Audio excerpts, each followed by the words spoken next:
स्वामी जी कहते हैं, एक बार हम हिमालय में यात्रा कर रहे थे। धीरे धीरे रास्ते की चढ़ाई बढ़ती जा रही थी। हमको अभी 90 किलोमीटर और चलकर जाना था। लंबे रास्ते को देखकर एक जवान साधु कहता है कि मैं और नहीं चल सकता, लगता है मेरा सीना फट जाएगा। स्वामी जी ने उसके पास जाकर कहा, अपने पैरों को देखो, इन पैरों के नीचे जो रास्ता जाता है इस पर तुम चलकर आए हो, आगे भी यही रास्ता जाता है। अपनी शक्ति पर भरोसा रखो, एक एक कदम नापो और देखो, ये रास्ता और इसकी कठिनाई हमेशा तुम्हारे पैरों के नीचे रहेगी। दोस्तों, हम में से कोई भी शरीर और हालात से नहीं हारता। हर कोई केवल और केवल अपने मन में बनाई हुई सीमाओं से हारता है। इसलिए स्वामी जी कहते हैं, जो भी मुश्किल आए उसका सामना करो। चाहे दुनिया आपके सामने खड़ी हो जाए, चाहे तारे अपनी जगह छोड़ दें, आपको एक कदम भी नीचे नहीं हटना चाहिए। किसी को डरपोक बनकर कुछ नहीं मिला, इसलिए अपनी शक्ति को पहचानो। Face fears. स्वामी जी इस बात पर एक और कहानी सुनाते हैं। एक बार मैं वाराणसी में था। मैं एक सकरी गली से गुजर रहा था। स्वामी जी कहते हैं, अचानक बंदरों ने मुझे घेर लिया। मैं जैसे इनसे दूर जाने की कोशिश करता, वैसे बंदरों का झुंड मेरे और नजदीक आ जाता। मैंने दौड़ना शुरू किया तो बंदर भी मुझे लपक कर काटने लगे। तभी एक आवाज आई कि बंदर का सामना करो। मैंने पलटकर बंदरों को घूरा तो बंदर पीछे हटे। जैसे मैं आगे बढ़ा तो बंदरों ने रास्ता छोड़ दिया। स्वामी जी कहते हैं, जो भी तुम्हारे अंदर डर है, जो भी कठिनाई है, उनका पूरी दिलेरी के साथ सामना करो, क्योंकि जब तुम अपने डर का सामना करते हो तो तुम्हें पता चलता है कि तुम डर से कितने बड़े हो। दोस्तों, जिन्होंने भी कुछ हासिल किया है उन सब ने अपनी कमियों को और अपनी परेशानियों का सामना किया है, चाहे वो कितनी छोटी या बड़ी हो। कोई भी पीठ दिखाकर, चादर ओढ़कर सफल नहीं हुआ। आपने भी देखा होगा, जब आप भागना छोड़कर प्रॉब्लम का सॉल्यूशन निकालते हो और उन पर काम करते हो तो आपके डर बादल की तरह हो जाते हैं और आप उनको पार कर जाते हो, क्योंकि हमारे डर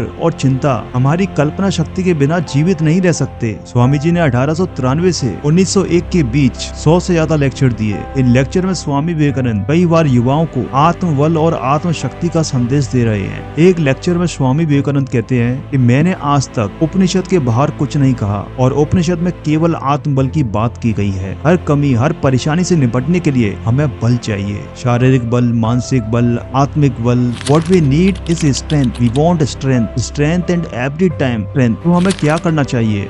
you are the source of all energy. Swami ji एक लेक्चर में कहते हैं कि आपको पता है कितनी ऊर्जा, कितनी शक्ति आपके अंदर छुपी हुई है। वैज्ञानिक इंसान के बारे में बहुत ही कम जान सके हैं। इंसानों को सालों हुए इस धरती पर आए, लेकिन हमने अभी तक अपनी शक्ति का अति सूक्ष्म रूप ही देखा है। Only infinitesimal part of man's power has been manifested till now. इसलिए कभी भी अपने आप को कमजोर मत समझना, क्योंकि तुम्हारे पीछे असीम शक्ति और आनंद का महासागर है। Discipline the mind. कैसे पाई जाए वो स्ट्रेंथ जिसकी स्वामी जी बात कर रहे हैं? Discipline the mind. मन को शांत रखो और ध्यान को एकाग्र करना सीखो। स्वामी जी कहते हैं, जब आपका मन आपके कंट्रोल में होता है तो अपने आप पूरा शरीर नियंत्रण में आ जाता है। आप इस शरीर रूपी मशीन को अपनी इच्छा का गुलाम बना लेते हो। स्वामी जी कहते हैं, आपके विचार एनर्जी और एक्शन पैदा करते हैं, इसलिए सफल जीवन में विचार अहम भूमिका निभाते हैं। Thought is a critical dynamic component in any successful life. Swami ji कहते हैं, अगर आपको लगता है कि न्यूक्लियर एनर्जी बहुत शक्तिशाली है, यानी मैटर में बड़ी ऊर्जा छिपी है, तो आप ये जानते ही नहीं कि आपके विचारों में पूरी सृष्टि की शक्ति छुपी है। स्वामी विवेकानंद आगे कहते हैं कि जो तत्व यानी एलिमेंट जितना सूक्ष्म होता है उतना शक्तिशाली होता है। एकाग्र विचारों की मौन शक्ति में सबसे ज्यादा बल होता है। इसलिए जिस इंसान का मन एकाग्र और मौन रहता है बड़ी आसानी से स्थितियों को प्रभावित कर लेता है। दोस्तों, आज तक आपको सबसे ज्यादा साहस किसने प्रदान किया? इस पर आप ध्यान देंगे तो पाएंगे कि आपके खुद के संकल्प ने, आपके खुद के डिसीजंस ने। जब इंसान खुद की ताकत को भूलता है तो कमजोर महसूस करता है।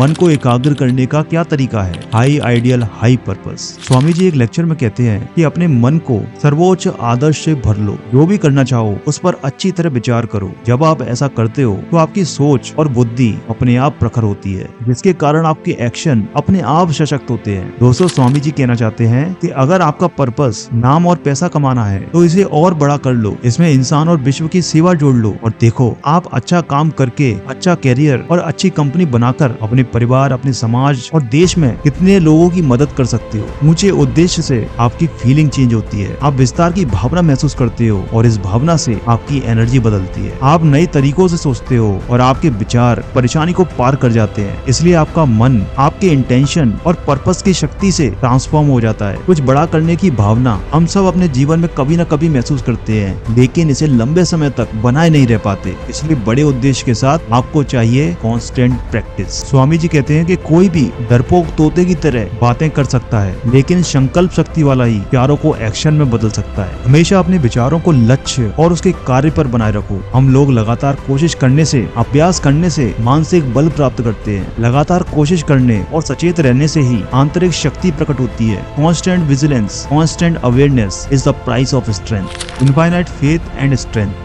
मद्रास में दिए एक लेक्चर में स्वामी जी कहते हैं कि सफल होने के लिए आपको केवल दो चीज चाहिए, असीमित आत्मविश्वास और आत्मबल। वे आगे कहते हैं कि जो लोग समझते हैं कि आत्मबल की जरूरत केवल साधु सन्यासी को होती है, असल में हर शक्ति और बल एक ही सोर्स है। जीवन की छोटी से छोटी मुश्किल पार करने के लिए आपको वही शक्ति चाहिए। दोस्तों, आप एक मिनट रुककर सोचें कि आपने आज तक जितनी मुश्किलों को पार किया है उसके लिए दृढ़ निश्चय, आइडियाज और प्रेरणा कहाँ से आई? उसका सोर्स क्या है? उसका सोर्स है आप खुद। स्वामी जी कहते हैं बिना सेल्फ अवेयरनेस के तो हम केवल बात कर रहे हैं। हम ऐसे जवान बनना चाहते हैं जो अपनी इच्छा शक्ति को एकाग्र करके अपने अंदर असीम आत्मा की शक्ति को छू सके, ऐसी शक्ति से जिसका चरित्र बनता है। वो युवा, निडर, आजाद और मेहनती और मजबूत होता है।